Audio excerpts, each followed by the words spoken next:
अस्सलामुअलैकुम। Of camera stories के एक न्यू एपिसोड के साथ मैं हूं Mazhar Malik. Thank you so much and love you so much अब सबके प्यार भरे फीडबैक का। आज कहानी तो अभी मैं आपको सुनाने जा रहा हूं जो मुझे भेजी गई बहुत ज़बरदस्त कहानी है।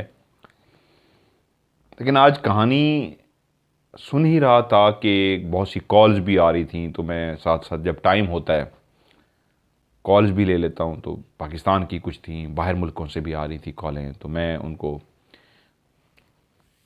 सुन भी रहा था। तो वहीं पे एक कॉल आई, नंबर नहीं था, अननोन कॉल आती है जिस तरह, और मैं बाजू का यही समझ जाता हूँ कि कोई बाहर मुल्क से कॉल कर रहा है, कॉलिंग के ज़रिए कर रहा होगा, यानी कॉलिंग कार्ड जो होता है नेट के ज़रिए होगा। तो मकसद ये होता है कि लोगों का मसला हल करना चाहें, किसी भी नंबर से कॉल आ रही हो तो मैं अटेंड कर लेता हूँ, इस पर फोकस नहीं करता। पाकिस्तान से है, बाहर से है, मेरा काम होता है अटेंड करना। इस तरह कॉलें अटेंड करते करते एक कॉल आई, मैंने अटेंड कर ली। एक लड़की की कॉल थी, काफ़ी तफसील से मेरी बात हुई है और एंड पे उन्होंने मुझे कहा है अगर मैं ये कहूँ कि मैं इंसान नहीं हूँ तो मैंने मजाक में कहा फिर आप कोई चुड़ैल होंगी। तो उन्होंने कहका लगाया, उन्होंने कहा हाँ मैं चुड़ैल हूँ। मैं एकदम उसी को मैंने मजाक में लिया, लेकिन कुछ ऐसा काम हुआ, फ़ोन बंद हुआ। मैंने कहा किसी ने मेरे साथ मजाक किया है, किसी ने मुझे बेवकूफ़, प्रैंक करते हैं ना आजकल, वो किया है, बेवकूफ़ बनाया, या ऐसा कुछ था। तो मैंने नंबर देखा, कोई नंबर नहीं था। फिर मैंने वो सारी बातें सोची जो मेरे साथ हुआ था, वो जो सारा मैंने बात की थी, और उस वक्त मुझे एहसास भी हो रहा था कि ये कैसी बातें करी और ये क्या है। तो मेरी ख्वाहिश थी कि मैं आपके साथ ये सारी बातें शेयर करूँ। थोड़ी देर पहले का वाक़या है, ऐसा होता रहता है। तो अभी मैं आपके साथ, मेरा ख्वाहिश है कि मैं इसको शेयर करूं। लेकिन फिर वही एक बात कि मैंने कहा नहीं, पहले मुझे इसकी थोड़ा सा और इस पर कंफर्म भी कर लूं, और एक दूसरी इजाज़त भी समझिए होती है, लेनी होती है, या कंफर्म करना होता है। कुछ इस तरह के मामलात होते हैं, फिर होता है कि मैं आम लोगों के साथ इसको शेयर कर सकता हूँ। मेरा क्या है, मुझे थोड़ा सा ज़रा कन्फर्म हो जाए, उसके बाद मैं इसी को कहानी बना के आपको सुना दूंगा कि जो कुछ उन्होंने मुझे कहा और जो मेरी बातें हुई हैं। और उससे पहले भी ऐसे कई दफ़ा हुआ है, मुझे कुछ लोगों से जब फ़ोन्स आते हैं, मैं उनसे बात कर रहा होता हूँ, तो फ़ोन पे इतना मैं चौंक जाता हूँ कि जो मुझसे बात कर रहा है या कर रही है, या ये कोई नॉर्मल नहीं है, या कोई इसके पास ताकत है, और या फिर ये इंसान नहीं है, ये महसूस हो जाता है। मेरा शो आप लोग देखते हैं, यहाँ बैठे हुए कुछ और भी हैं जो नज़र नहीं आते, वो भी सुनते हैं ऑफ कैमरा स्टोरी को, और मैं ऑफ कैमरा स्टोरी के लिए बिल्कुल माहौल बनाता हूँ। आधा घंटा सोता हूँ, अपने जिस्म को रीस्टार्ट करता हूँ, जिस तरह सिस्टम को रीस्टार्ट किया जाता है, तो रीस्टार्ट से मुराद ये है कि मैं आधा घंटा सो जाता हूँ ताकि मेरे ब्रेन को, दिमाग को, बॉडी को रेस्ट मिले, मैं उठूँ, फ्रेश महसूस करूँ। फिर मैं अपने ऊपर एक कहानी को इस तरह सुनता या पढ़ता हूँ कि उसको अपने ऊपर सवार करूँ, मैं उसको दिमाग में क्रिएट करूँ कहानी, और फिर मैं आपको सुना सकूँ। बहुत दफ़ा आपने देखा होगा कहानी बहुत अच्छे अंदाज में सुना देता हूँ, बहुत दफ़ा आपको महसूस होता होगा कहानी ठीक थी, लेकिन बहरहाल आप बेहतर कह सकते हैं, मुझे नहीं आइडिया, मैं तो कोशिश करता हूँ। तो इस तरह जब मैं कहानी आप लोगों को सुनाता हूँ ना, तो बहुत दफ़ा कुछ ऐसी, अब बल्कि आज की कहानी में भी इसका जिक्र है। मज़े की बात, जो आज की मैं कॉल बता रहा हूँ, ये मुझे भी याद आया कि जिन्होंने स्टोरी भेजी है 2021 या 22 में उनके साथ भी वाक़या हुआ है, और वो भी ऑफ कैमरा स्टोरी सुन रहे थे, ऐसी जगह पे बैठे। उन्होंने लिखा है कहानी में। तो बहुत सारी शायद ऐसी मखलूक मेरा प्रोग्राम सुनती है, ये वाला ऑफ कैमरा स्टोरी, ये मैं आपको गारंटी से कह रहा हूँ। और वो भी एक फैमिली का हिस्सा बन चुकी है, नुकसान नहीं देती, फ़ायदा देती है। और ये भी मैं आपको गारंटी दे रहा हूँ, आप में से किसी जो स्टोरी सुनते हैं, कभी पाला पड़ गया ना उस मखलूक का, आपको फ़ायदा देगी, नुकसान नहीं देगी। अच्छा, ये भी स्टोरी सुन रहे हैं, जब उसको पता लगा ये भी स्टोरी सुन रहे हैं, तो आपको खुश हो के कोई ना कोई फ़ायदा देगी। ऐसा होता है। इसके ऊपर तफसील से बात करूँगा, लेकिन आज नहीं, आगे कल हो सकता है आपको जो स्टोरी सुना उसी में आगे इंशाल्लाह आपके साथ ये शेयर करूँगा। थोड़ी सी चीज़ें हैं वो पहले मैं ठीक हो जाएं, पता कर लूँ, उसके बाद क्या होता है मेरे साथ, किस तरह की कॉल्स आती हैं और कैसे राब्ते होते हैं, बताऊँगा नहीं, कहानी वाले अंदाज में बयान करूँगा ताकि आपको लगे कि ये आपके साथ हो रहा है। सो आज की कहानी जिन्होंने कहा भेजी है, नाम उन्होंने कहा मेरा फ़र्ज़ी कर लें, बहुत अरसे से मुझसे रब्ता कर रहे थे, वालिद साहब के बारे में पूछना चाहते थे, बहुत ज़्यादा आपकी कॉलें आई हुई हैं, आपका फ़र्ज़ी नाम मैंने रखा है नोमान, नूमी कर लेते हैं आपको। और नोमी से ही मैं आपको कहानी में मुखातिब करूँगा। आपके गांव का जो बताने जा रहा हूँ उससे आप समझ जाएंगे। आपने लिखा है कि मैं सरगोदा में एक गांव है वहाँ रहता हूँ और आपके वालिद साहब पुलिस में इंस्पेक्टर थे। ठीक है, आपको समझ आ गया होगा, नोमी आपका फर्जी नाम है। कहानियाँ मुझे सुनाना अच्छा लगता है, आप लोगों को सुनना अच्छा लगता है, तो कहानी में आप लोगों से बात करना भी मुझे अच्छा लगता है। कहानी भी सुनाता हूँ तो कहानी सुनाते सुनाते कोई बात भी करता हूँ। मुझे बहुत अच्छा लगता है आप लोगों से बात करना। मुझे ऐसा लगता है आप भी सुन रहे हैं, ये भी सुन रहे हैं, एक और भी हैं जो यहाँ लाइव सुनते हैं। आप कहानी मैं रिकॉर्ड करता हूँ, फिर इसको थोड़ी सी अपलोड करता हूँ और फिर आप एक यूट्यूब पे सुन सकते हैं। इस जगह पे भी जो मौजूद हैं वो आपसे ज़्यादा कहानी के शौकीन हैं, और वो उसी वक्त, जिस वक्त मैं अभी जिस तरह बोल रहा हूं, इसी वक्त मौजूद हैं और इसी वक्त सुन रहे हैं। मैं कहानी रिकॉर्ड ना करूं तो कुछ बेचैनी महसूस करता हूं इनकी। ये भी मैं कल जो कहानी आपके साथ शेयर करूंगा उसमें आपको ये भी बताऊंगा। कहानी कुछ इस तरह है। कहते हैं सरगोदा के गांव के अंदर इस वक्त मेरी रिहाइश है, बस इससे ज़्यादा ना बताइएगा। और जिस जगह पर इनकी रिहाइश है उस गांव से तकरीबन 5 किलोमीटर के फासले पे एक दरिया बहता है और बहुत बड़ा एक जंगल भी है। काफ़ी बड़ा वहाँ पे एक जंगल है। सरगोदा शहर में नहीं, उन्होंने अपना गांव हिडन रखा है, छुपाया हुआ है। उनका जो गांव है उसके साथ की मैं बात कर रहा हूँ। नोमी के वालिद साहब की जब शादी हुई तो ये एक बेहतरीन मियाँ बीवी थे। शौहर पुलिस में नौकरी करते थे, लेकिन अपने वालिदैन, अपने घर वालों से बहुत ज़्यादा ना सिर्फ प्यार करते थे, उनका भी बहुत ज़्यादा ख्याल रखते थे। जिस इलाके में रहते थे कोई भी शख्स इलाके का उनके पास चला जाता तो उसका जो भी मसला मसाइल, जो भी काम होता, फ़ौरन उसको हल करवा के देते। लोग इसलिए बहुत ज़्यादा उनकी इज्जत करते थे। प्रोग्राम देखना और इज्जत करवाना तो ये दो अलग चीज़ें हैं। घोस्ट हंटर बहुत सारे हैं, मैंने भी घोस्ट हंटिंग की है, लेकिन जो प्यार आप लोग करते हैं मज़हर मलिक से, मज़हर मलिक से एज ए घोस्ट हंटर आप ना करते हो, मज़हर मलिक से एक एज ए इंसान जो आप प्यार करते हैं, बहुत ज़्यादा है, बहुत ज़्यादा है। और मैं जितना अल्लाह का शुक्र अदा करूँ वो कम है। ये प्यार सबके हिस्से में नहीं आता, ये इज़्ज़त सबके हिस्से में नहीं आती।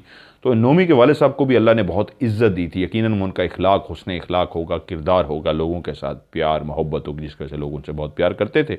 और यूं नोमी इस दुनिया में आ गया। नोमी को जब होश संभाला, मतलब एक उम्र होती है बचपन की जिसमें आपको कोई होश नहीं होता, खेलना कूदना, और जब आप होश संभालते हैं तब नोमी को एहसास हुआ वालदा इस दुनिया में नहीं है। वालदा अल्लाह को प्यारी हो गई। अब वालिद अपने इस बेटे नोमी से बहुत ज़्यादा प्यार करते। वो कहते हैं हम बहुत अमीर नहीं थे, लेकिन घर में अल्लाह का दिया सब कुछ था। इतना कुछ था कि अच्छी ज़िंदगी गुजर रही थी और मैं बाप का बहुत लाडला था, जो मुंह से ख्वाहिश का इजहार करता मेरे वालिद मेरी ख्वाहिश पूरी करते थे।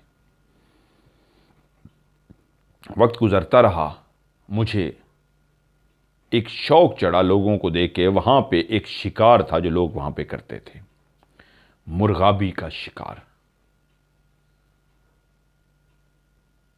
अभी भी पाकिस्तान में होता है।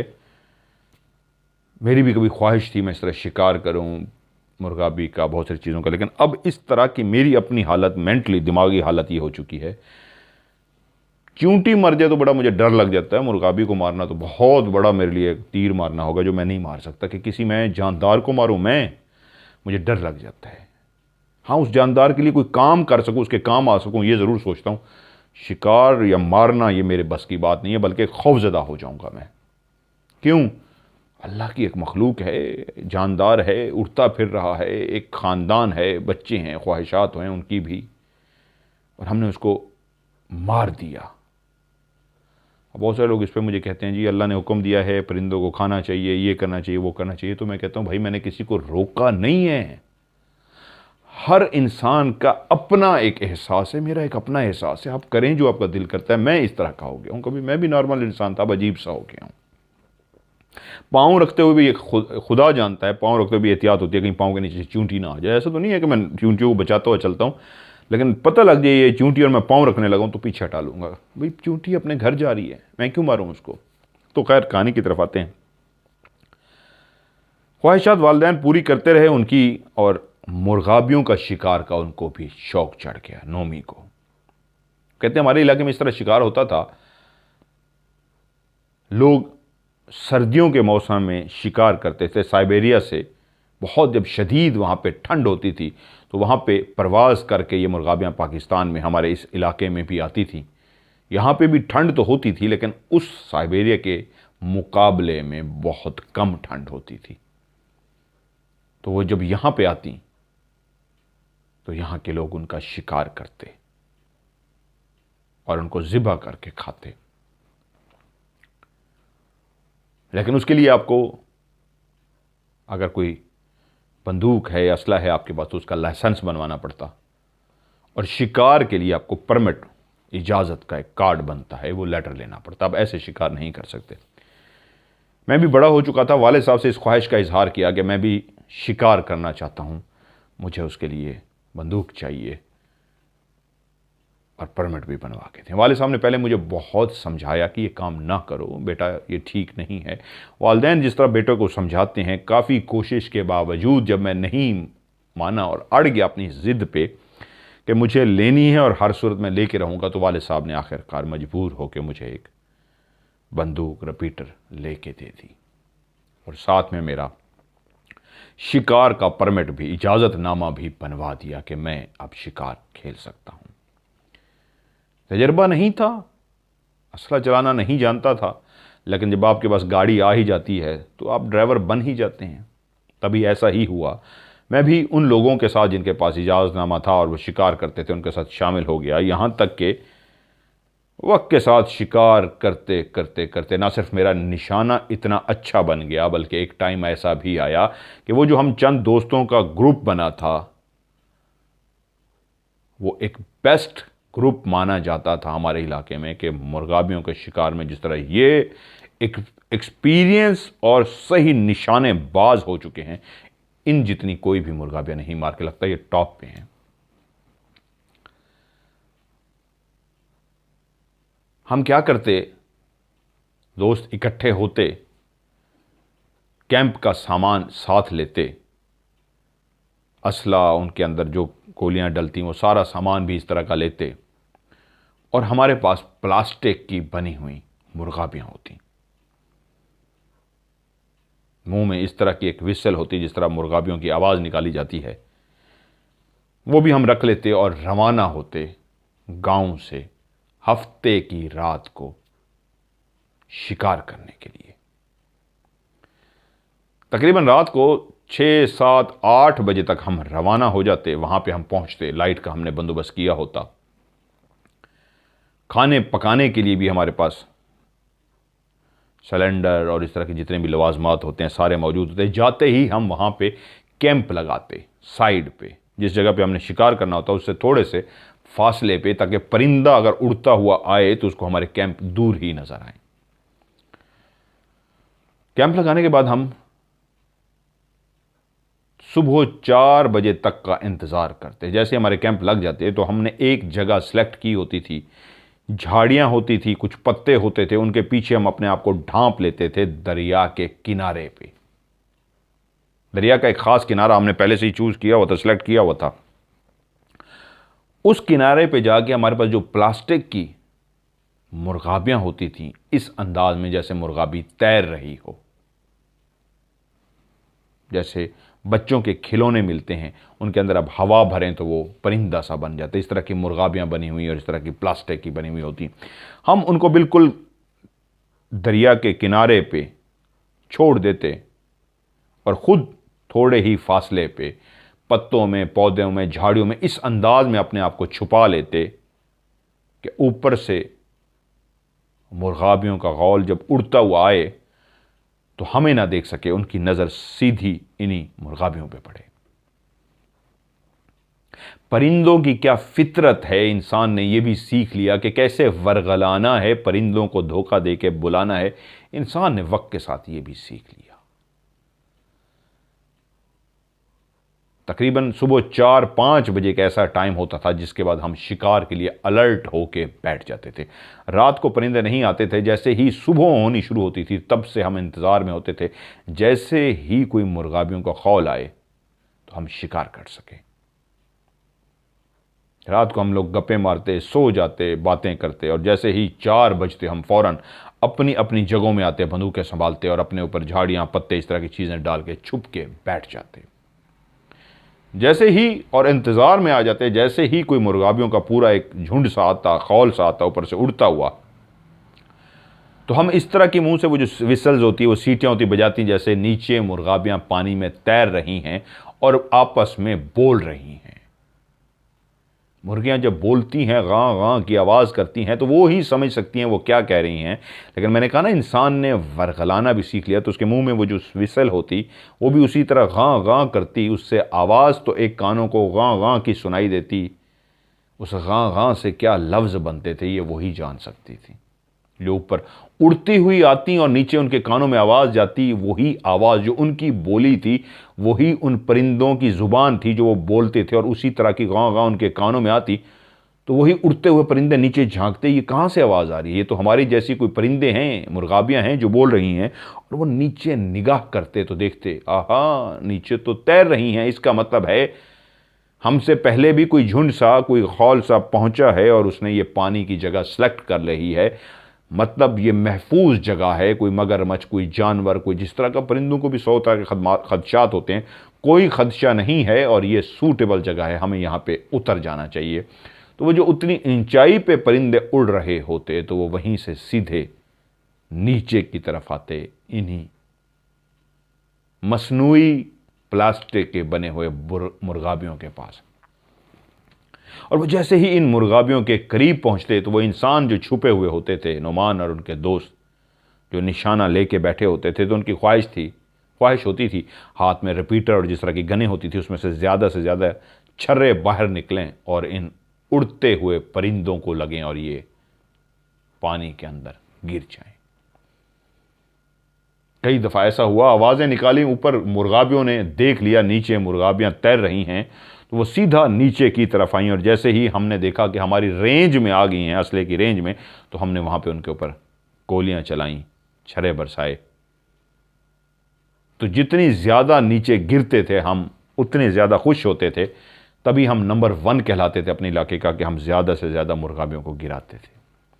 और जैसे ही मुर्गाबियाँ गिर जाती थी, बाकी उड़ जाती थी खौफ से, और जो गिर जाती थी फ़ौरन हम उनको पकड़ते। हमने एक बोट रखी होती थी, उस बोट में जाते, फ़ौरन उनको बोट में, कश्ती में जमा करते और आके उनको तकबीर देते। तकबीर देने के बाद हम उनको पका के खाते। ये हमारा शिकार होता। वक्त गुजरता रहा, यही शिकार हम करते रहे, और वही, जिस तरह मैंने अभी थोड़ी देर पहले कहा, बाकी भी शिकार करते थे, लेकिन शायद निशाना जिसका जितना ज़्यादा परफेक्ट था उतना ज़्यादा वो शिकार कर पाता। और ये लोग इतने एक्सपर्ट हो चुके थे कि सबसे ज़्यादा यही मुर्गाबियों का शिकार करते, और हर साल ऐसा होता। लाइसेंस याफ्ता इजाज़तनामे के साथ ये हफ्ते की रात को जाते, एक रात वहीं गुजारते और इतवार की रात को वापस आ जाते। पिछला साल उन्होंने लिखा, 2022 में कहानी भेजी हुई, यकीनन ये 21 की कहानी होगी, 22 के नवंबर दिसंबर ये में उन्होंने मुझे भेजी हुई है। अब आके उनका नंबर आया, क्योंकि इतनी कहानियाँ आई हुई हैं, लेकिन मैं कहानियाँ सबकी शामिल करूँगा। तो यकीनन 2021 की बात है। वो कहते हैं, सर्दियों के दिन थे, हमारे कुछ शहर के दोस्त थे, उन्होंने प्रोग्राम बनाया कि यार इस दफ़ा हमने आपके साथ मुर्गाबियों का शिकार खेलना है। हमने कहा बिल्कुल, आप आ जाए, इकट्ठे चलेंगे, शिकार खेलेंगे। सो हमने एक दिन डिसाइड कर लिया, फ़ोन पे हमारी बात हो रही थी कि आप एक काम करें, फिर हफ्ते को हम निकलेंगे, रात वहीं गुजारेंगे, सुबह 4-5 बजे शिकार होगा और इतवार की रात को हम वापस आएंगे। दोस्तों ने कहा ठीक है, फिर हम ऐसे करेंगे, हम हफ्ते को ही आपकी तरफ आ जाएंगे। मैंने उनको इनवाइट किया कि यार तुम ऐसा क्यों नहीं करते, जुमे को आ जाओ, एक रात वैसे गुजार लेना मेरी तरफ, हफ्ते को हम शिकार करेंगे। उन्होंने कहा नहीं यार, छुट्टी का मामला होता है, ऑफिस में काम करना होता है, हफ्ते को ही पहुँचेंगे, रात को निकल चलेंगे। मामला यूँ तय हो गए। मेरे बाकी भी जो शिकारी दोस्त थे, मैंने उनको भी इतला कर दी कि यार कुछ मेहमान हैं, दोस्त हैं, शहर से आ रहे हैं, उनके साथ शिकार खेलना है, तो तैयारी करना। उन्होंने कहा बेहतरीन आए मेहमान, अल्लाह की रहमत है, बिस्मिल्लाह, उनको शिकार खिलाते हैं। कश्ती का बंदोबस्त तो था ऑलरेडी। अब इस दफ़ा हमने फैसला ये किया कि जो दरिया के किनारे हम शिकार कर रहे हैं, इस दफ़ा वहां शिकार नहीं करते। दरिया के बिल्कुल बीचों बीच एक जगह ऐसी है जहां पे एक खुश्की का टुकड़ा है, वहां पे कुछ दरख्त भी हैं, जिस तरह जजीरा कहते हैं, जजीरा तो खैर बहुत बड़ा होता है, एक टुकड़ा ऐसा है जिसपे दरख्त वगैरह भी हैं, रेत भी है। वहां पे हम कैंपिंग करते हैं और उसके करीब हम अपनी मुर्गाबियां मसनूई जो नकली हैं वो छोड़ देंगे, वहां पे शिकार करते हैं। यहां पे काफ़ी कर लिया, दोस्त भी आ रहे हैं, चले यार मज़ा आएगा, आज दरिया के दरमियान में चलते हैं। दोस्तों ने कहा बेहतरीन आइडिया है, हम दरिया की दूसरी तरफ ही चलते हैं। हमारे दोस्त टाइम पे पहुंच गए, हमने उनको रिसीव किया, खिदमत की, खाना शाना खिलाया, और सारे मामला जो पहले से ही हमने पकाने के लिए जो लवाजमात चाहिए होते हैं वो सारा कुछ हमने तैयार करके रखा हुआ था। 2 गाड़ियां थी जिस पे हमने जाना था, और यूं सारा सामान गाड़ियों पे लाद दिया गया। सारे मेहमान दोस्त भी गाड़ियों में बैठ गए और यूं हमारा काफिला रात को 8 बजे शिकार के लिए रवाना हुआ। गाड़ियां चलते चलते दरिया के किनारे पहुंच गई। कश्ती पहले ही वहां पे हमारा इंतजार कर रही थी। सारा सामान हमने गाड़ियों से निकाल के कश्तियों में लाद दिया, कश्ती में। क्योंकि वो कहते हैं, मैं पहले भी जिक्र कर चुका हूं कहानी में, कि वाले साहब की बहुत इज्जत और एहतराम था, इंस्पेक्टर थे, इसलिए बहुत ज़्यादा उनको रेस्पेक्ट भी मिलती थी, और इसलिए जब ये लोग जाते थे तो इनको चोरी चकारी का भी खौफ बहुत कम होता था। कश्ती पे सामान और बंदे जब दूसरी तरफ पहुंच गए, एक चक्कर लगा या 2 चक्कर में पहले सामान पहुंचा दिया गया, 1-2 बंदे भी कश्ती के साथ थे। दूसरी तरफ जाके जब उन्होंने सामान उतार लिया, 1-2 बंदे भी जो साथ थे वहीं पे रह गए, कश्ती को वापस लेके गए और दोबारा से बंदों को लेके कश्ती भी दूसरी तरफ पहुंच गई। घर से लेके इस जगह तक तकरीबन हमें 1 घंटा, सवा घंटा लग गया था, कश्ती में सामान लाद के, और उस खुश्क जो दरिया के बीच में जगह थी वहां तक के लिए 1 घंटा, सवा घंटा लग गया। अब जब वहां पे पहुंचे, उतरते ही जिस तरह हम रूटीन में करते थे, हमने कैंप उतारे और कैंप एक जगह पे लगाने शुरू कर दिए। मुझे कैंपिंग का बहुत जुनून है, बहुत मज़ा आता है मुझे, लेकिन ऐसी जगह पे मुझे कैंपिंग का मज़ा आता है जहाँ पे जिन हो, शेर भी हो, माउंटेन लाइन भी हो, रीछ भी हो, सांप भी हो, ऐसी जगह हो तो मुझे बहुत मज़ा आता है। जिस तरह अमेरिका में मुझे बहुत मज़ा आया। हमने कैंप वगैरह लगा दिए, 2 कैंप हमने लगाए। जो हमारे शहर से दोस्त आए हुए थे वो शायद इतनी ठंड के आदी नहीं थे। कैंप से हम जैसे ही फारिग हुए तो उन दोस्तों ने इजहार किया कि यार यहाँ तो शदीद ठंड है, हमें तो बहुत ज़्यादा ठंड लग रही है। तो हमने कहा कोई बात नहीं, थोड़ी देर के बाद जिस्म यहाँ का आदी हो जाएगा, खैर चाय पिलाओ यार, इनको चाय बनाओ। तो हमने सामान जो अपने साथ लाए हुए थे फौरी तौर पे सामान निकाला। हमारे जिस्म तो गर्म हो चुके थे, कुछ बेहतर हो चुके थे, क्योंकि हम कैंप शैम्प लगा रहे थे और सारा तैयार कर रहे थे। वो मेहमान थे, उनको हमने बिठा दिया था, लेकिन वो बैठे रहने की वजह से उनके जिस्म में ज़्यादा ठंड सी महसूस हो रही थी। चाय वगैरह बन गई, सबको चाय पेश कर दी गई कि चलें इससे आपके जिस्म का टेम्परेचर बेहतर हो जाएगा, जो आपको शदीद सर्दी लग रही है कुछ बेहतर हो जाएगा। उन्होंने चाय वगैरह पी, हम बैठे गप्पे मारना शुरू हुए। लेकिन एक दोस्त फिर से अंदाज़ा हुआ कि उसके जिस्म के अंदर इतनी कपकपाहट है कि उससे सर्दी बर्दाश्त नहीं हो रही। जबकि हम जैकेट्स वगैरह और सर्दी का सारा बंदोबस्त तो करके आए थे, वो भी अपने साथ जैकेट्स और इस तरह के गर्म कपड़े लेके आए थे, लेकिन उनका अंदाज़ा था कि जिस तरह शहर में सर्दी होती है वैसे होगी, लेकिन ये तो एक देहात की सर्दी थी। ऊपर से हम दरिया के दरमियान में बैठे थे। दरिया के किनारे आप हों तो मेरा ये एक्सपीरियंस हो चुका है। मैं शिकार के लिए गया था, मछली के शिकार के लिए। शायद 1-2 कहानियां भी मैं आपको सुना चुका हूं। शादनलुंड का इलाका था, वहां के सरदार थे। राज प्रोग्राम की मैंने वहाँ पे रिकॉर्डिंग नहीं, राज नहीं की थी, मैंने चस्का प्रोग्राम किया था उस वक्त एक, और मेरा फ़नी प्रोग्राम था जो मैं करता था as a producer, as anchor, वो मैं करने के लिए गया था। फिर हम लोग स्टोरीज़ में भी आपको सुना चुका हूँ। रात हमने गुजारी थी, मेरी ज़िंदगी की बहुत सारी ऐसी रातें, जिनमें से एक रात ऐसी थी कि मैं जब वहाँ पे लेटा था कैंप के अंदर, तो मुझे 2 रज़ाइयाँ दी गई थी। नीचे भी गर्म रज़ाई थी, उसके ऊपर मेरी जो गर्म मोटी देहात की बनी हुई 5-6 किलो जिसमें कॉटन होती है वो रज़ाई थी, उसके ऊपर एक और रज़ाई डाली गई थी, तब जाके मेरा जिस्म नॉर्मल हुआ था। इतनी शदीद ठंड होती है दरिया के किनारे के, नाकाबिल बर्दाश्त होती है। बस ठीक है, जो आदी हैं वही बर्दाश्त कर सकते हैं, उन लोगों को इतनी महसूस नहीं हुई थी। मैं बहुत ज़्यादा शहर से गया हुआ था, बहुत कांप रहा था, और मैंने उस फंक्शन को बहुत कम अटेंड किया था ठंड की वजह से। मैं अंदर ही जाके घुस गया था, और उस सूरत में कि 2 रज़ाइयाँ मुझे दी गई थी। उनका जिस्म भी इसी तरह कपकपाता रहा, तो अंदाज़ा हो गया कि जिस्म इनका नॉर्मल नहीं हो रहा, कपकपाहट बढ़ती जा रही है। कैंप में जाके उनको लिटा दिया, रज़ाई जो सामान था उनके अंदर भी लिटाने के बावजूद जब देखा कि उन्होंने कहा नहीं यार, नाकाबिल बर्दाश्त है, ऐसे कुछ मसला ना हो जाए, तो एक काम करते हैं, हम लोग अभी वापस चले जाते हैं, क्या तुम हमें वापस छोड़ सकते हो वहाँ से जहाँ से हम आए हैं, तुम्हारे घर से जो बैठक बनी हुई है। 4-5 बजे ही शिकार शुरू होना है ना, अभी तो रात के 9-10 बजे का टाइम है, तो हम 4-5 बजे वापस आ जाएंगे यहाँ पे। दोस्तों ने मुझसे मशवरा किया, मैंने कहा बिल्कुल मसला कोई नहीं है यार, मेहमान है, जैसे आप कहेंगे, अगर नाकाबिल बर्दाश्त है तो फिर ठीक है, हम आपको भिजवा देते हैं कश्ती के ज़रिए, आगे गाड़ियाँ खड़ी हैं, आप वहाँ पे चल के रेस्ट करें, तकरीबन 3:30-4 बजे तक आप रेडी हो जाइएगा, आपको गाड़ियाँ लेके आ जाएंगी, आप 5 बजे तक पहुँच जाइएगा। उन्होंने कहा ये ज़्यादा अच्छा है, कम अज़ ठंड तो बर्दाश्त हो जाएगी। सब उनको कश्ती की तरफ लेके जाना शुरू हुए, तो मुझे आवाज़ आई, आ जाओ नौमी यार, तुम भी आ जाओ। मैंने कहा यार मैं नहीं आऊँगा, वो एक ही लड़का और है, तो वो अकेला रह जाएगा, वो कैसे रहेगा यहाँ पे, तो कम से कम 2 बंदे तो हो ना, सामान पड़ा हुआ है, सारा कुछ है, तो अकेला तो रह सकेगा, हाँ भी रह लोगे। उसने कहा नहीं भाई, मैं नहीं अकेला रहूँगा, एक बंदा तो मेरे साथ हो। और मैंने कहा ठीक है यार नोमी, तुम फिर इधर रहो, क्योंकि वो दोस्त मजीद थे, मेरे मेहमान थे कि यार नोमी भी साथ है। तो मैंने कहा यार मजबूरी ये है, सारा सामान छोड़ के मैं कैसे आ सकता हूँ। खैर उनको हमने रवाना कर दिया, कश्ती में बैठे, किनारे पे जाके जब कश्ती लगी तो उसके बाद वो गाड़ियों में बैठे और गाड़ियाँ जाके उनको घर की तरफ छोड़ दिया। लेकिन तय ये हुआ था गाड़ी वहीं पे ही रहेगी, जब तकरीबन 3-3:30 जब भी वो रेडी हो जाएंगे 4 बजे, तो गाड़ियाँ उनको लेके दोबारा दरिया के किनारे पे आएगी, और वो कश्ती में बैठ के 4, 4:30-5 बजे तक हमारे पास यहाँ पहुँच जाएंगे। वो गए और वहाँ जाके बैठक में सुकून से बैठ गए, आग जला ली उन्होंने, और वहाँ पे क्योंकि जिस जगह पे हम थे, जो हमारे पास आग का बंदोबस्त था वो लकड़ियों वाली आग नहीं थी, ना इस तरह इस्तेमाल हो सकता था, वो यही था सिलेंडर वगैरह था जिसके अंदर गैस थी। दरख्त कोई इतने ज़्यादा नहीं थे या इस तरह के नहीं थे कि हम तोड़ के उनको वो कर सकते।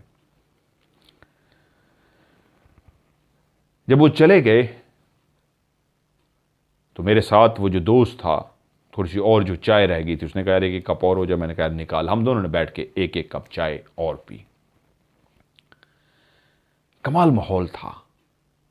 पहले भी हम शिकार कर चुके थे, आज थोड़ी सी फीलिंग इसलिए चेंज थी, हम पानी के बीचों बीच में थे, पानी शोर करता था, किनारे पे भी पानी शोर करता था, जब किनारे पे आके टकराता था तो पानी की भी एक आवाज़ थी। लेकिन इस जगह पे जहां इर्द गिर्द चारों तरफ पानी था, यहां पानी का शोर ही कुछ और था, धीमा शोर, खामोशी। एक ऐसी जगह, एक ऐसी मेरे लिए तो रोमांटिक जगह है, एक ऐसी जगह जहां पे कोई इंसान नहीं है और आप पानी के बीचों बीच हैं, 2 शख्स हैं, कैंप लगा हुआ है, पानी शोर कर रहा है। ये सिर्फ ऐसी जगह इंसान को अपनी तरफ खींचती नहीं है, जिन्नात और इस तरह की मखलूकात को भी ये जगह बहुत ज़्यादा अपनी तरफ पुरकशिश बना के खींचती है। हमेशा याद रखिएगा, झील का किनारा हो, पानी की आबशार हो, जितनी खूबसूरती हो, जिस तरह उस पर इंसान दीवाना होता है कि ये बहुत खूबसूरत जगह है, याद रखिएगा वहाँ पे आप अकेले नहीं होंगे, आपसे पहले वो छुपी हुई मखलूक जिनको हम जिन्नात कहते हैं, वो भी वहाँ पे ज़रूर बसेरा करके बैठी होगी। वही सारा मंजर जो आपकी आंखों को खूबसूरत लग रहा है, पुरकशिश लग रहा है, वो मंजर उस मखलूक को भी उसी तरह ही पुरकशिश और खूबसूरत लगता है। जैसे हमारी ये मनाजर जितने भी होते हैं कमज़ोरी होते हैं, उस मखलूक की भी कमज़ोरी होते हैं। अब इस खूबसूरत मंजर को मैं देख रहा था, दोस्त मेरे साथ बैठा चाय पी रहा था, कि चाय जब ख़त्म हुई तो उसने कहा यार मैं ज़रा कैंप में अंदर जा रहा हूँ, ठंड लग रही है, फिर बैठते हैं थोड़ी देर तक। मैं कहा ठीक है। उसने अपनी चाय ख़त्म की, बर्तन नीचे रखे, वो उठा और अंदर कैंप के दाखिल हो गया। अब जब मैंने देखा वो अंदर चला गया है, तो मैं चलता चलता बिल्कुल पानी के पास आया और पानी के पास ज़मीन पर बैठ गया। मैंने जेब से मोबाइल निकाला और मैंने जो ऑफ कैमरा स्टोरीज है ये काफ़ी डाउनलोड करके रखी हुई थी। मेरे मोबाइल के अंदर काफ़ी ऑफ कैमरा स्टोरीज थी। इस दफ़ा की एक दो ऐसी ऑफ कैमरा स्टोरी थी जो मैं अभी तक अरेंजमेंट कर रहा था, मेहमान आ रहे थे, नहीं सुन सका था, तो उनको मैंने डाउनलोड करके रख लिया था। वो कहता है वहीं उस किनारे बैठ के उस मंजर के सामने जहां पे चांद की रोशनी भी पानी में पड़े तो नीलगों पानी हो जाता है, कोई मछली ऊपर छलांग लगा के वापस क्रम की आवाज करके अंदर जाती है तो बुलबुले से बनते हैं, एहसास होता है किसी जानदार की मौजूदगी का जो शोर करके आता है और वापस अपनी आवाज़गाह पानी में चला जाता है। नीलगों पानी होता है, नीली रोशनी उस चांद की पानी को और खूबसूरत बना रही होती है। तो उसने कहा ऐसे मंजर पे मैं बैठ के कहानी जरूर सुनता था। मैंने मोबाइल हाथ में पकड़ा, कहानी ऑन की और इसका स्पीकर ऑन कर दिया। कहते हैं आपकी कहानी, आपकी जुबानी जिस तरह आप सुनाते हैं चलनी शुरू हो गई। मैंने आंखें बंद कर ली और कहानी सुननी शुरू कर दी कि इस मंजर कशी के अंदर, इस माहौल के अंदर, इस खामोशी के अंदर बैठ के कहानी को एंजॉय कर सकूं। और यकीन मानिए ऐसी जगह पे बैठ के कहानी सुनना कमाल है। मेरी ख्वाहिश है वो वहां पे नोमी सुन रहा था, अगर मैं होता मैं वहां पे कहानी रिकॉर्ड कर रहा होता। मेरे सामने इस वक्त एक घर है, चीजें पड़ी हैं, झूले पे बैठा हूं, अगर मैं ऐसी जगह पे बैठा हूं उसकी खूबसूरती और होती। मैं उसी मंजर को जिसको देख रहा होता मैं कहानी में भी शामिल कर लेता। आप कहानी सुन रहे होते, लफ्जों में वो मंजर इस अंदाज में झलक रहा होता, पानी का शोर सुनाई देता आपको। कुटुक एक मछली ने छलांग लगाई और एक आवाज पैदा करती अंदर चली गई। इस मंजर में बैठ के मैं इस घड़ी को सुनता हूं, बहुत बड़ी एक सामने घड़ी लगी हुई, इसकी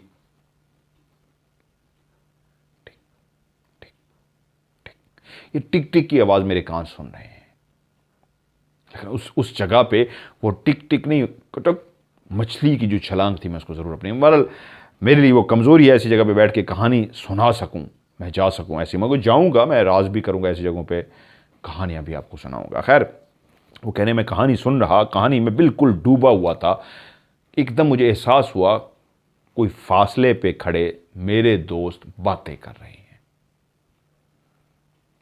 एकदम से तवज्जो मेरी हटी, मैं कहानी में डूबा हुआ था तो लगा ये दोस्त बातें कर रहे हैं। फौरी उसी सिमत देखा जिस सिमत से अंदाजा हुआ था कि मेरा वहम नहीं है, मेरे कानों ने कोई आवाज सुनी है। ये गए नहीं अभी तक, ये तो चले गए थे, इनको तो निकले हुए भी 5-10 मिनट हो गए होंगे, ज्यादा टाइम हो गया होगा, ये कहां है अभी तक। मैंने मुड़ के देखा तो मेरे कानों ने किसी आवाज को नहीं सुना, लेकिन मेरा रिदम जो था कहानी के अंदर, मैं जो गर्क था कहानी के अंदर, वो जो मैं डूब चुका था उस कहानी के अंदर, वो रिदम मेरा टूट सा गया था।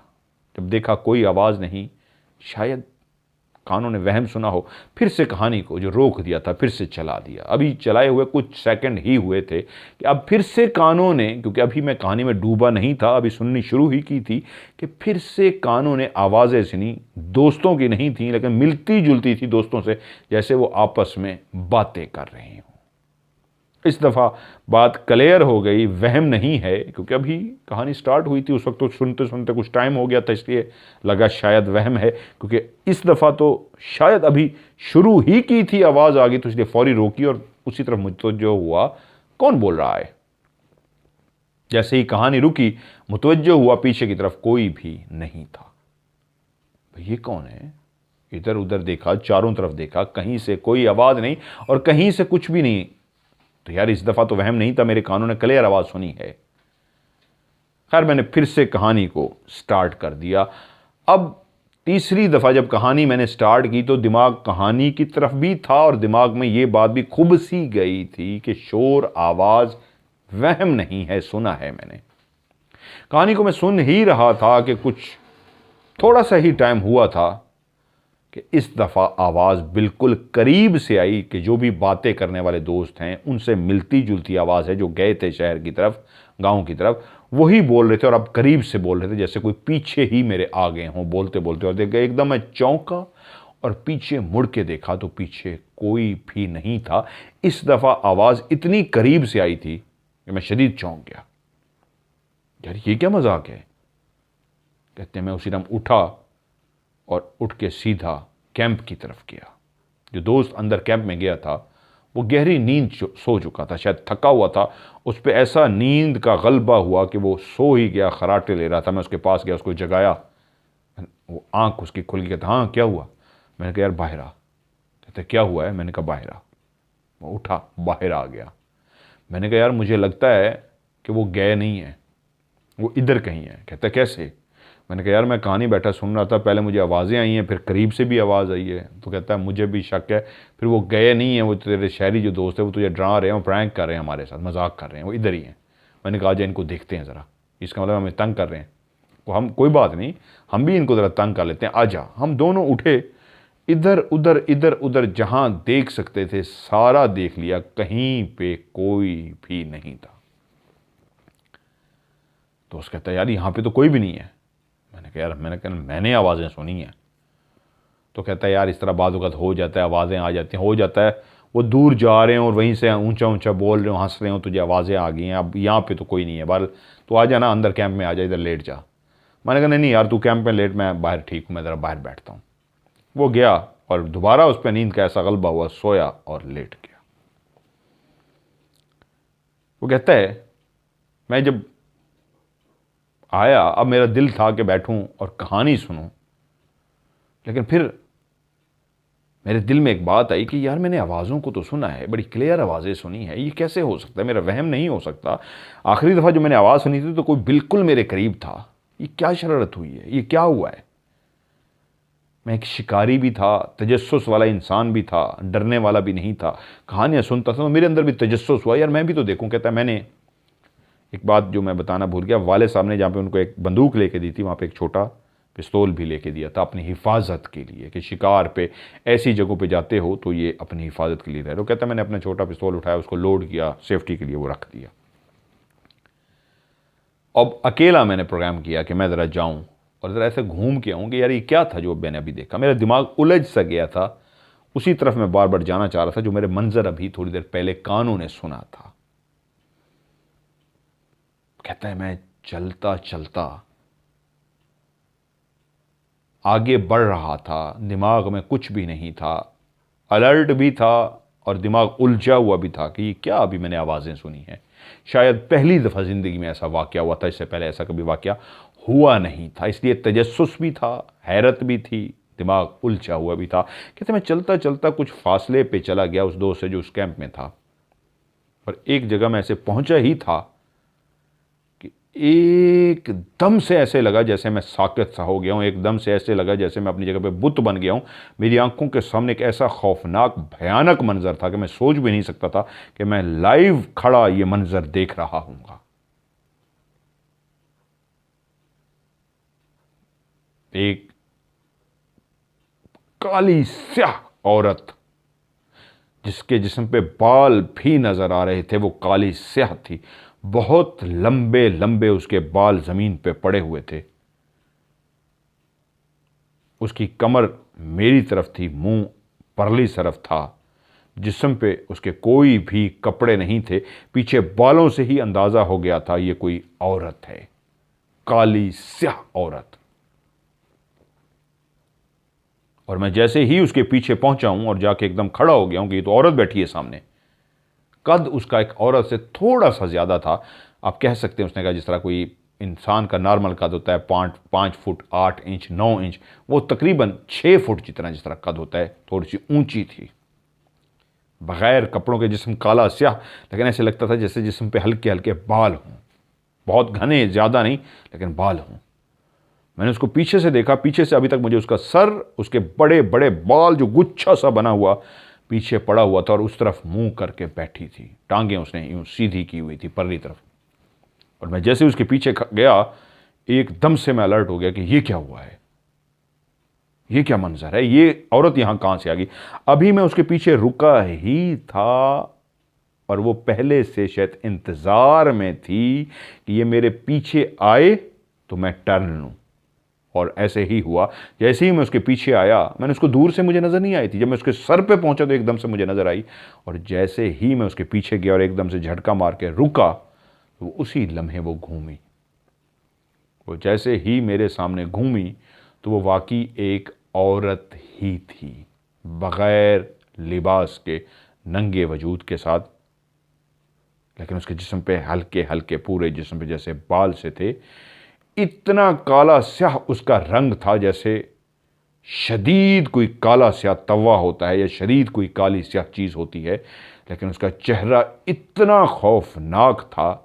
उसके हाथ जो मैंने देखे, इंसानी हाथ से काफ़ी बड़े हाथ थे और उनके नाखून बहुत बड़े बड़े थे, आगे से हल्के से जैसे चूंच वाले और टेढ़े हो जाते हैं। तकरीबन कोई 3 इंच का या 4 इंच का या 2 इंच का नाखून हो, सबके बड़े बड़े इस तरह थे। किसी का उंगली का छोटा, किसी उंगली का बड़ा नाखून था और आगे से वो टेढ़ा हुआ था, जैसे चूंच बन जाती है और चूंच टेढ़ी होती है, नीचे की तरफ झुकी हुई। उसके इसी तरह के हाथ थे। वो बैठी बैठी ही ऐसे घूमी है मेरे अंदाज में, जैसे कोई घूमने वाली कुर्सी पे बैठा होता है, घूम जाता है, इसी अंदाज में बैठी बैठी घूम गई है। ये घूमना भी किसी इंसान के बस की बात नहीं, इंसान ऐसे घूम ही नहीं सकता। उस सूरत में इंसान घूम सकता है जब किसी घूमने वाली कुर्सी पे बैठा हो, लेकिन वो बैठे बैठे घूम गई है जमीन पे ही। और ना सिर्फ घूमी है बल्कि एकदम से खड़ी हो गई है। और जैसे ही खड़ी हो गई है, अब किसी शकूक को बात की गुंजाइश नहीं बची थी। वो एक 6 फुट की काली स्याह औरत थी, जिसके बाल अभी खड़े होने के बावजूद भी जमीन पे गुच्छा बन के कुछ ना कुछ, बाकी जो बहुत बड़ा गुच्छा था वो उसके खड़े होने से वो भी सीधा हो गया, कुछ गुच्छा अभी भी ज़मीन पे पड़ा हुआ था। और उसके जो पाँव थे, एक आम औरत से बहुत ही बड़े पाँव थे।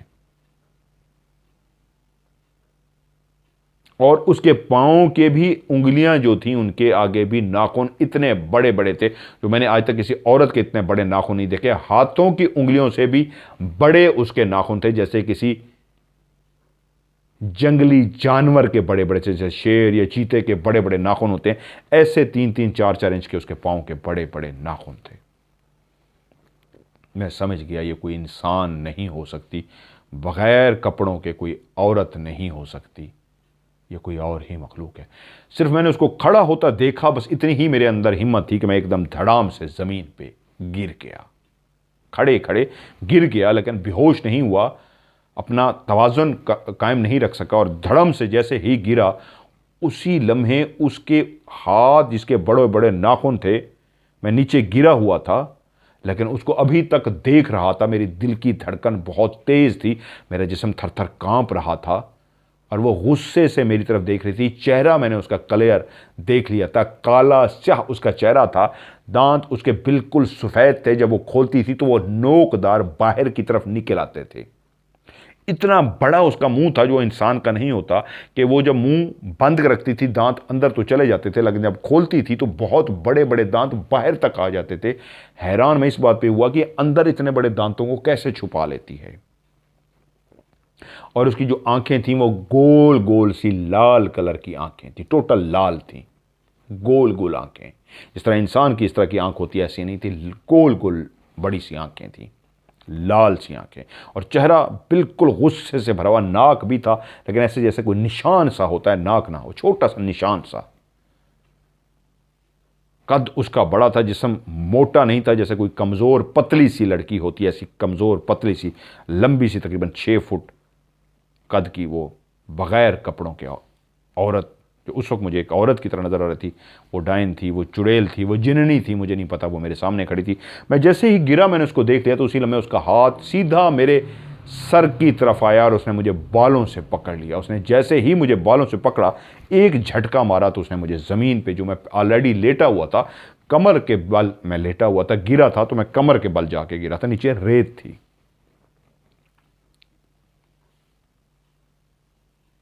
और जब मैं कमर के बल गिरा तो उसने मुझे सर से पकड़ा और सर से पकड़ के उसने मुझे खींचा तो मैं मुंह के बल गिर पड़ा। लेटा हुआ ही ऑलरेडी था, लेकिन उसके बाल पकड़ने से, लाजमी बात है, इतनी ज़ोर से उसने मेरे बाल पकड़े कि उसके नाखून भी मुझे चुभ रहे थे सर में, कि उसके बालों का पकड़ने का अंदाज इतना कस के था कि मैं उसके साथ ही उठता गया। और उसने जब मुझे ऊपर उठा लिया तो उसके बाद झटका मार के गिरा दिया दोबारा ज़मीन पे। मैं मुंह के बल गिरा और मुझे घसीटती हुई पानी के पास ले गई। अब मेरा घसीटने की वजह से रेत मेरी नाक के अंदर चली गई और वो मुझे घसीटती घसीटती जब पानी के अंदर ले गई तो मेरा नाक और मुंह, ज़्यादा मेरा नाक रेत से भर चुका था, मुंह में भी रेत चली गई थी। अब मेरी टांगें, मेरा धड़ किनारे पे था, वो मेरे बालों से पकड़े हुए सर को पानी के अंदर डुबकियां दे रही थी। उसने मेरे सर को जो हाथ में पकड़ा हुआ था सीधा उसने पानी के अंदर डाल दिया और जैसे उसने पानी के अंदर मेरे मुंह को डाला तो पानी मेरी आंखों में, मैंने आंखें तो बंद कर ली थी क्योंकि रेत थी नीचे, और मेरी मुंह पानी के अंदर था। ठंडा, यख ठंडा पानी दरिया का, और उसने मेरा मुंह उसके अंदर डबोया हुआ था। मेरा सांस कितनी देर में रोक सकता था, थोड़ी देर बाद मेरा सांस बंद होना शुरू हो गया तो उसने ऊपर से फिर मेरा सर उठा लिया, पानी से जो डुबोया हुआ था ऊपर उठा लिया। मैंने उस वक्त चीखना शुरू कर दिया। पहले तो एक लंबा सा सांस लिया क्योंकि मेरी सांस खत्म होने वाली थी। आप किसी का भी मुंह पानी के अंदर कुछ देर के लिए रखेंगे तो उसको सांस लेने में मुश्किल होगा, वो सांस रोक के रखेगा, लेकिन एक टाइम आएगा कि अगर आप डबो के रखेंगे उसका सांस खत्म हो जाएगा, पानी उसके अंदर चला जाएगा, वो मर जाएगा। और मेरा जैसे ही सांस खत्म होने वाला था तो उसने ऊपर मेरा सर उठा लिया। मैंने बड़ा सा एक जल्दी सा सांस लिया, वो मेरे नाक के अंदर, वो मेरे मुंह के अंदर जो रेत गई थी वो अब पानी में भी डुबकी लगाने की वजह से उसने मेरा पानी में जो मुंह डबोए रखा था उसकी वजह से वो धुल तो गया था, लेकिन जब मैंने सांस ली एक बड़ी सी तो फिर उसके बाद मैंने चीखना शुरू कर दिया कि वो जो कैंप में सोया हुआ लड़का है उस तक मेरी आवाज़ चली जाए। मैंने जैसे ही ज़ोर ज़ोर से चीखना, अभी एक ही मेरी चीख निकली होगी कि उसने फौरी तौर पे दोबारा मेरा मुंह पानी के अंदर डाल दिया। फिर उसी तरह कुछ देर मेरे मुंह को पानी के अंदर रखा और जब मेरा सांस खत्म होने वाली थी फिर से उसने मेरा मुंह बाहर निकाल दिया। उसी तरह काफ़ी 2-3 दफ़ा उसने मेरे साथ ये किया और मैं जो भी चीखने की कोशिश करता हूँ मेरे अंदर दबा देती। और आखिरी दफ़ा जब फिर उसने मेरे साथ किया, उठा के मुझे झटके से उसने पीछे फेंक दिया। जैसे ही मैं गिरा तो फिर मेरे नाक और मुंह में रेत चली गई और मैं डरा उल्टा उसी तरह पड़ा रहा। जब मुझे लगा कि वो पीछे कहीं खड़ी है और मैं पड़ा हुआ हूं तो पड़ा रहा हूं, फिर मुझे थोड़ी देर के बाद एहसास हुआ, मैं आहिस्ता से देखूं पीछे खड़ी है कि नहीं, और मैंने मुड़ के देखा तो वो पीछे नहीं थी। एकदम जब मुझे एहसास हुआ वो नहीं है तो उसी वक्त मैं अपनी जगह से उठा। खौफजदा था, बहुत ज्यादा डरा हुआ था। पता नहीं मेरे अंदर कैसे हिम्मत आई, कैसे मेरे अंदर ताकत आई, मुझे समझ नहीं आई। मैं एकदम से अपनी जगह से उठा और अभी चंद कदम ही मैं चला था भागने के लिए, इस अंदाज में ही इधर उधर देख के मैं भागने ही लगा था। जिस सिमत में खैमा था मैं खड़े होते ही अपनी जगह पे उठा और अब मेरा मुंह कैंप की तरफ था, लेकिन मैंने अपने उल्टे हाथ की तरफ देखा, सीधे हाथ की तरफ देखा, पीछे देखा, वो कहीं पे भी नहीं थी। और जैसे ही मैंने देखा वो इधर उधर नहीं है, मैंने जैसे ही दौड़ने वाले अंदाज में जिस्म को हरकत दी और अभी एक कदम भी नहीं बढ़ाया था कि मैंने देखा वो बिल्कुल मेरे सामने खड़ी है। और इस अंदाज में खड़ी है कि जब मैंने उठा हूं, उठते ही पहले पहले आपकी निगाह सामने की तरफ जाती है। कहते हैं मैं जब जमीन पे पड़ा हुआ था तो मैंने इस अंदाज में छुपके से आहिस्ता आहिस्ता सर उठा के देखा तो पीछे खड़ी अब क्या करने लगी है मेरे साथ। खौफ था ना, तो देखा पीछे तो नहीं खड़ी, तो मैंने गर्दन घुमा दी, इधर उधर देखा नहीं है तो जल्दी से मैं उठ के बैठा और जब देखा इधर उधर नहीं है तो फिर उठ के खड़ा हुआ इस अंदाज में कि भागूं। तो भागने से पहले भी इंसान इतना खौफजदा होता है, भाग नहीं सकता। फिर से एक दफ़ा देखता है पीछे इधर उधर के, कहीं ये ना हो मैं भागने लगूं तो मुझे पीछे से मार ही ना डाले, उसके बड़े बड़े नाखून पीछे से ही घुसे मेरी कमर के अंदर और मेरा दिल निकालें। तो कहता मैंने पीछे मुड़ के देखा, पहले पहले पीछे वो नहीं थी, उल्टी साइड पे सीधी साइड पे देखा नहीं थी। तो मैंने कहा नहीं अब भागूं। मैंने कहता ऐसे भागने के लिए नीयत ही की, एक कदम ही उठाया था इस अंदाज में कि तेज भागूं कि मेरा एक कदम ही उठा था और इतनी तेजी से मैं दौड़ने वाले अंदाज में आगे हुआ था कि जैसे ही मेरा के कदम उठा तो मैं टकरा गया बाकायदा उससे, जो कहाँ से उसी लम्हे एकदम मेरे सामने आ गई थी मुझे नहीं पता। मैं इस अंदाज में उससे टकराया कि मैं उसको सीधा जाके लगा। उसके बाद मुझे होश नहीं रहा। ये इतना खौफजदा कर देने वाला मंजर था मेरे साथ कि मैं पहले भी डरा हुआ था, मेरे अंदर हिम्मत नहीं थी, वो इतना कुछ मेरे साथ हो चुका था। लेकिन जब पीछे भी कोई नहीं थी, लेफ्ट राइट भी कोई नहीं थी, और मैं अब भागने के लिए तैयार खड़ा था, और जैसे ही भागा तो उससे टकरा गया। उस लम्हे वो कहाँ से आई, ये ऐसा ही था जैसे आप फिल्मों में देखते हैं कि आप देखते हैं इधर उधर नहीं है और एकदम से आगे आती है तो आपकी चीख निकल जाती है। कहते हैं उस वक्त जब भागा हूँ और एकदम से वो मेरे सामने आई, मैं उससे टकराया हूँ, वो तो शायद खड़ी ही मेरे सामने थी उसी लम्हे, जो मुझे नज़र नहीं आ रही थी। और मैं पीछे इधर उधर देख के देखा नहीं है और भागने लगा हूँ। जो मेरे सामने खड़ी थी शायद उसी लम्हे वो ज़ाहिर हो गई। पहले वो छुपी हुई थी, ज़ाहिर हो गई। और जिस तरह मैं उससे टकराया तो मेरी चीख नहीं निकली खौफ की वजह से। ऐसा खौफ जो मेरे ऊपर ऑलरेडी सवार था, उससे टकराते ही खौफ के मारे मैं बेहोश हो गया। सिर्फ उसके साथ टक्कर हुई, जो पहले ही हिम्मत बड़ी मुश्किल से मैंने जमा की थी, कुछ याद नहीं रहा। टक्कर के बाद ऐसा दिल को धचका सा लगा, मैं गिरा, बेहोश हो गया। जब आंख खुली तो मैं चारपाई पे लेटा था।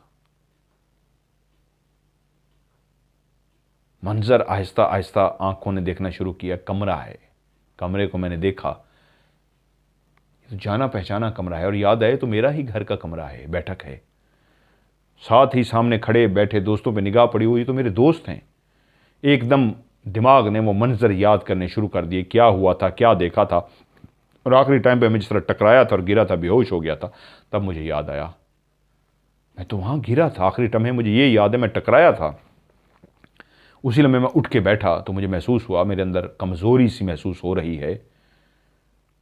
दोस्तों ने मेरे ऊपर रज़ाई सज़ाई सब कुछ डाला हुआ था, सब जमा थे, और जब मैं बैठ गया तो सब मुझसे सुनने के लिए हैरान थे, क्या हुआ था। मैं उनकी तरफ देख रहा था कि मैं यहाँ पे कैसे पहुँचा। उन्होंने कहा हम जब आए हैं, जब हमने टाइम दिया था, हम गए हैं, लकड़ियाँ जला के बैठे रहे हैं, जिसमें ज़रा आदी हो गया है, हम तो फ़ौरन वहाँ से चले गए थे। जैसे ही वहाँ से गए हैं, बैठक में जाके बैठे हैं, आग शाग लगाइए, कुछ देर बैठे रहे हैं। तो उसके बाद हमने कहा यार 3 बजे ही, 3:30 बजे ही चलो यार चलते हैं, 4 बजे तक शिकार शुरू हो जाएगा। तो हम 3 बजे ही वहाँ से उठ गए थे कि 3:30 बजे ही वहाँ पे पहुँच जाए। और जब वहाँ पे हम पहुँचे तो कैंप में गए तो ये सोया हुआ था। तो हमने कहा नोमी कहाँ है, उसको ढूंढते हैं। जब तुम ढूंढते ढूंढते आगे आए तो किनारे पे तुम उल्टे मुँह ज़मीन पे पड़े हुए थे। हमने आवाज़ें दी, नोमी नोमी, भागते हुए तुम्हारी तरफ पहुँचे हैं, तो तुम किसी बात का जवाब नहीं दे रहे थे। हमने तुम्हें उठाया, हिलाया जुलाया, तुमने कुछ भी जवाब नहीं दिया। तुम्हारा मुंह ऐसे लगता था जैसे पानी से कुछ भीगा हो, तुमने पानी से मुंह धोया था, ठंडे पानी से क्या किया था, मुंह पे रेत थी, हमने उसको साफ किया, तुम्हें उठाया। और जब तुम होश में नहीं आ रहे थे तो हम सब परेशान हो गए। सब ने फैसला किया शिकार छोड़ो, कोई हादसा हो गया, नोमी इस तरह नहीं है, ये बहुत बहादुर बंदा है, डरने वालों में से नहीं है, इसके साथ क्या हो गया है। हमने तुम्हें उठाया, सामान पैक किया और घर ले आए हैं। शिकार का प्रोग्राम कैंसिल कर दिया। ये दोस्त जो शहर वाले थे इन्होंने कहा नहीं, ये कोई हादसा हो गया है, अब शिकार नहीं करना, पहले नोमी होश में आए। जब एक बंदा वहाँ बेहोश पड़ा हो तो कोई भी किसी का दिल नहीं मानता कि वहाँ पे शिकार क्या करना, भाई इसको लेके जाओ। हम जो तुम्हें लेके आए हैं तो एक टाइम ऐसा था, फौरी उठाया, आ गए और इंतज़ार करने लगे कि कुछ सारा रोशनी निकल आए, सूरज निकल आए तो किसी डॉक्टर को बुलाया जाए। लेकिन उससे पहले ही तुम होश में आ गए हो, वरना अभी डॉक्टर को हम बुलाने जा रहे थे। अब वो मुझसे पूछना चाह रहे थे कि नोमी क्या हुआ था तुम्हारे साथ। मुझे सब कुछ याद आ चुका था और मैंने उनसे पूछा तुम लोग फ़ौरन वहाँ से चले गए थे। उन्होंने कहा हाँ। मैंने कहा यार बस कुछ नहीं, अब मेरा ये था कि इनको मैं बताऊँगा मामला गलत हो जाएगा, बात वाले साहब तक भी पहुँच जाएगी। तो मुझे वाले साहब ने पहले भी हर दफ़ा मना किया था, मैं अपनी ज़िद पे अड़ गया था शिकार के ऊपर, और आज ये हादसा पेश आया तो वाले साहब से डांट पड़ेगी। मैंने कहा यार कुछ नहीं, मैं पता नहीं क्या हुआ था, उठा हूँ, टहल रहा था, एकदम से मुझे चक्कर आया, कमज़ोरी महसूस हुई और मैं गिर गया, मैं उनसे छुपा गया। खैर वो दोस्त रहे, उस दिन हमने उनकी सेवा की, एक मेहमान नवाजी की। शिकार तो नहीं था, शाम को वो चले गए। जब वो रवाना हो गए तो फिर मेरे दोस्तों ने मुझसे पूछा नोमी अब बता क्या हुआ था। तो उन्होंने कहता है मेरे 3 दोस्त ऐसे थे जिनको मैंने फिर बता दिया। मैंने कहा यार बाकियों को ना बताना, वो कहानी नहीं है कि मुझे चक्कर है, मैं गिर गया, मेरे साथ हादसा हुआ है। कहते वो हमें भी अंदाज़ा था, लेकिन हम सबके सामने नहीं पूछ रहे थे कि बाद में पूछेंगे, अब बता। तो नोमी कहता है मैंने फिर उनको पूरी कहानी सुना दी। और उनको ये भी कह दिया, भाई मेरे साथ जो हो चुका है ना, खुदा ना करे किसी और के साथ हो, तुम लोग सोच भी नहीं सकते, मैं पता नहीं कितनी रातें अब अकेला सो भी नहीं सकूंगा। इस वाक़े के 3 या 4 दिन के बाद, मैं 3 दिन उन्होंने लिखा है, मैं भूल रहा हूँ, वालिद साहब तक भी ये बात किस तरह पहुंची कि मुझे वालिद साहब ने बुलाया और अपने पास कहा कि नोमी क्या हुआ है तुम्हारे साथ। मैंने कहा, वालिद साहब को कहा, जी कुछ नहीं। उन्होंने कहा, मुझे पता लग गया है, तुम्हें पता है तुम किस जगह पे गए हो?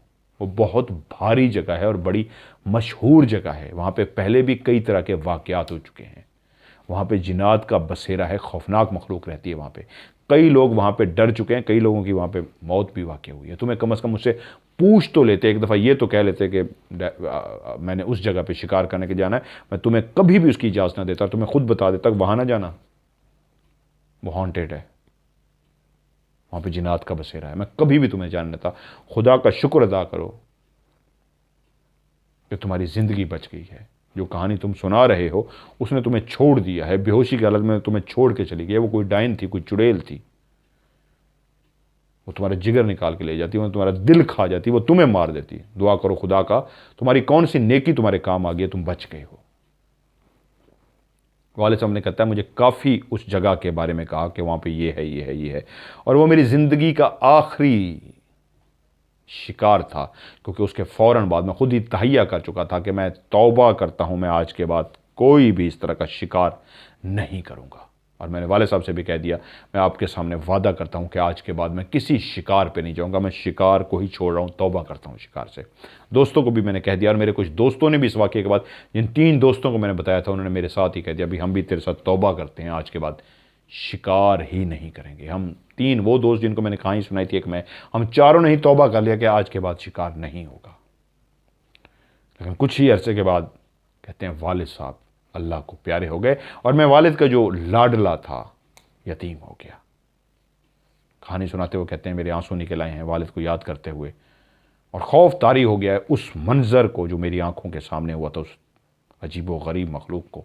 डाइन थी, चुड़ैल थी, बला थी, क्या थी, जिस तरह जिस्म के ऊपर बाल थे, आज़ा उसका जिस्म बिल्कुल एक औरत की तरह था, कपड़ों के बगैर थी, और पूरे आज़ा उसी तरह के थे जिस तरह एक औरत के होते हैं, सिवाय कद बहुत बड़ा था, हाथ बहुत बड़े थे, पाँव के नाखून बहुत बड़े, और बहुत बड़े बड़े पाँव थे उसके। चेहरा नाक छोटा सा था, आंखें गोल सी, लाल सी, और बहुत बड़ा मुंह था जिसके दांत निकलते थे तो बहुत बड़े बड़े दांत बाहर आ जाते थे। अंदर वो कैसे रख लेती थी ये मुझे नहीं समझ आई। बाल इतने बड़े कि गुच्छा बना हुआ था, और उसका जिस्म काला स्याह था, वो बिल्कुल पतली सी थी, इतनी पतली जैसे हड्डियों का ढांचा हो, लेकिन हड्डियों का ढांचा और 6 फुट लंबा। ढांचा तो नहीं था, कमजोर सा उसका जिस्म था। लेकिन वालिद साहब अल्लाह को प्यारे हो गए, मैं भी तौबा कर चुका था। कई रातों तक जब वो मेरे मंजर मेरे साथ हुआ था, कई रातें मैं फिर सो नहीं सका, मैं नींद में जाग जाता था, नींद में इसी ख्वाब को बार बार देखता था, और मैं डर जाता था। कितना टाइम लगा मुझे इस मंजर को भुलाने में और नॉर्मल जिंदगी की तरफ आने में। अभी भी मैं डर जाता हूं। फिर उन्होंने एंड में मुझसे जो पूछा, मदर भाई सर ये बताएं कि वालिद साहब का हमने पता करवाया था किसी से, उन्होंने कहा कि वालिद साहब के साथ जो उनकी मौत वाक़ हुई है, किसी ने उनके ऊपर जादू किया था, उनकी मौत जादू की वजह से हुई है, आप प्लीज़ चेक करके बताएं। तो प्यारे भाई, नाम आपका फ़र्जी है, लेकिन मैं आपको क्लियर बता दूं, ये बच्चे की एक आपने तस्वीर भेजी हुई है, मैं इस वक्त आगे माजरत का, अब सारी फैमिली आपका वेट करिए सर, जैसे ही उठें प्लीज़ कांटेक्ट करें।